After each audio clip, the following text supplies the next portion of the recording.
병상 부족 문제 해결을 위해서 사립대학들도 기숙사를 환자에게 제공하기로 했죠.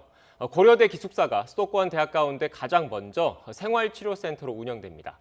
건물 밖에는 선별진료소도 차려졌습니다. 네, 생활치료센터로 이용되는 고려대학교 기숙사에 취재기자 나가 있습니다. 정현우 기자. 네, 고려대학교 안암 캠퍼스 외국인 기숙사 앞에 나와 있습니다. 네, 지금 그 기숙사가 앞으로 생활치료센터로 운영되는 거죠?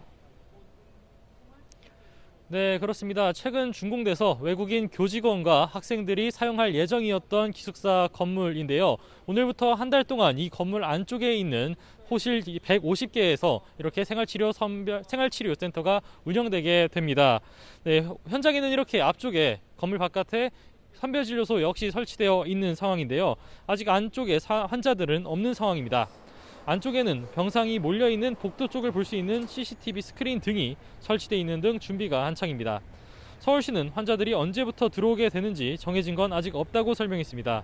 앞으로 전문 인력과 의료진이 나와서 이곳 건물을 운영하게 될 계획인데요. 학교 측은 학내 구성원과 주민들의 안전 확보를 위해 동선 관리 등에 총력을 기울이겠다고 밝혔습니다. 서울시는 고려대를 포함해 8개 사립대학에 생활치료센터 제공을 요청해뒀습니다.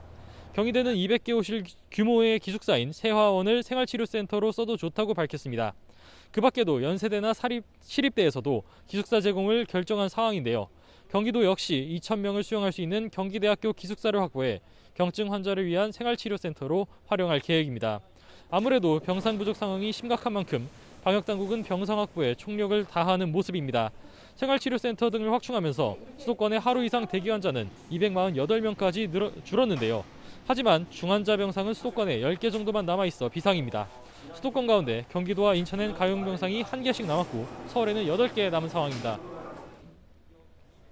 네, 병상 부족 문제가 심각해 보이는데 일상 공간 곳곳에서 집단 감염이 이어지고 있죠.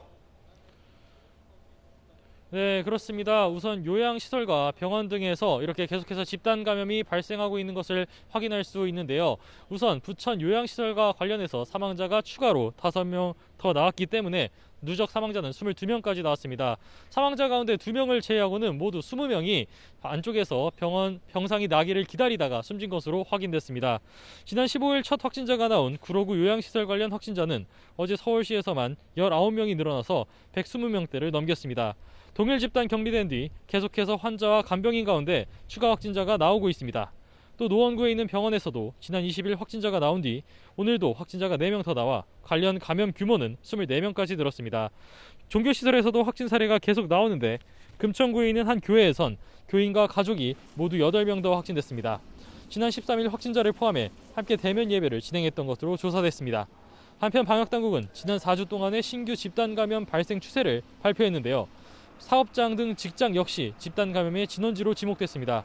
직장에서의 감염도 3주 전보다 2배 넘게 늘었는데 방역당국은 직장에서의 마스크 착용이나 환기 소독을 거듭 강조하면서 연말 회식 등 소모임을 취소하고 회의도 비대면으로 최소화해달라고 당부했습니다. 지금까지 서울 고려대학교 안암 캠퍼스에서 YTN 정현우입니다.